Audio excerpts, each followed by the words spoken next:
नमस्कार दोस्तों, स्वागत है आपका एक नई कहानी में। एक बिन माँ बाप की लड़की थी। अपने ननिहाल में पल पोस कर बड़ी हो रही थी। कुछ ही क्लास पढ़ा लिखा कर ननिहाल वाले सारा काम करवाते थे।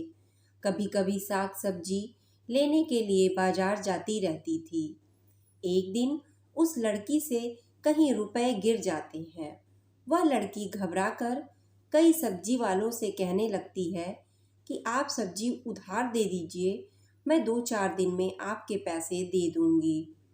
लेकिन कोई सब्जी वाला उधार देने को तैयार नहीं था। यह बात एक लड़का वहां खड़ा हुआ सुन रहा था। उसने कहा, मैडम, आपको कितने पैसों की जरूरत है? उसने 500 की नोट निकाल कर देते हुए बोला कि आप इसको रख लीजिए, जब आपके पास पैसे होंगे तो वापस कर देना। लड़की बोली कि सर, आपको कहाँ खोजूंगी मैं। लड़का बोला, मैं बहुत बड़ा आदमी नहीं हूँ, प्रतिदिन हम इसी समय सब्जी या फल लेने बाजार आया करता हूँ। लड़की जब भी बाजार जाती थी, लड़का भी संयोग से मिल जाता था। लड़की मिलकर बहुत शर्मिंदगी महसूस करती थी। लड़का भी कुछ नहीं कहता था। जब एक हफ्ता हो गया तो लड़की पूरी बात बताई कि सर, मैं अपने ननिहाल में रहती हूँ, सब्जी में से रोज कुछ पैसे बचाती हूँ, तो वही इकट्ठा करके मैं आपको दे दूंगी। लड़का बोला, हमें आपसे कोई पैसे नहीं चाहिए, अगर कभी ज़रूरत पड़े तो हम आपकी मदद कर देंगे।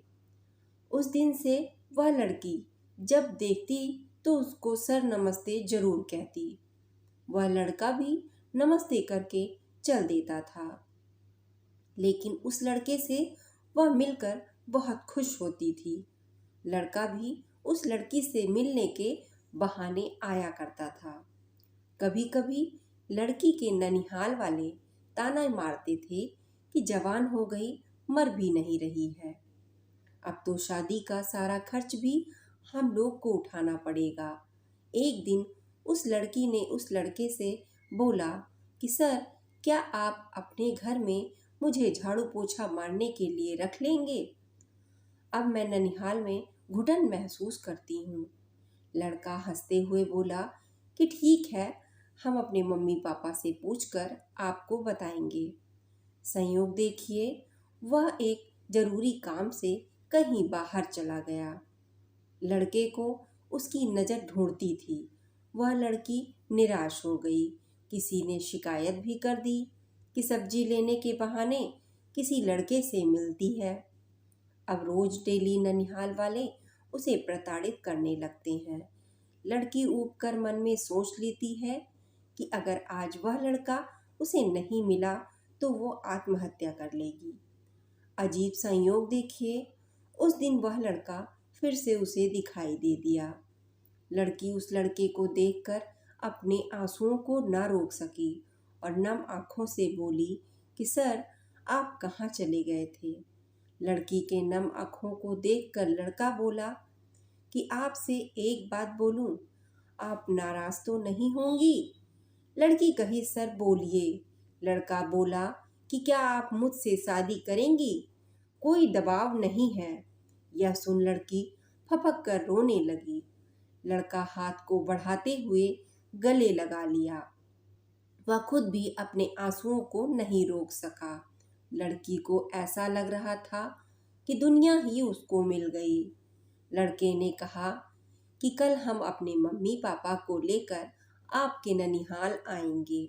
हमें कुछ नहीं चाहिए, बस लोग आपको ताने ना मार सकें कि आपने भागकर शादी की है, इसलिए घर जाकर सबको बता देना। फिर भी लड़की घर पहुंचकर किसी को कुछ नहीं बताई। अचानक एक बहुत कीमती कार घर के पास आकर खड़ी होती है। उसमें से वह लड़का और उसके मम्मी पापा निकलते हैं। लड़की के ननिहाल वाले चौंक गए। वह बोले कि आप सब? लड़के के मम्मी पापा बोले कि आपकी भांजी का हाथ मांगने आए हैं। हमने मुहूर्त निकालकर सब इंतजाम कर लिया है। आप केवल लड़की लेकर आ जाना और हमारे बारे में अगर कोई जानकारी करनी है तो आप बिल्कुल कर सकते हैं। शहर के सबसे बड़े रईस हूँ मैं। मुझे कुछ चाहिए नहीं, क्योंकि हमारे लिए दुल्हन ही दहेज है। लड़की के मम्मी पापा अपने सारे खर्च से बड़ी धूमधाम से विवाह करते हैं। वह लड़की ससुराल पहुंचकर घर में अपने सास ससुर का मरते वक्त तक बहुत सेवा और देखभाल करती है। दोस्तों, आपको कहानी कैसी लगी? कमेंट करके अपनी राय ज़रूर शेयर करें।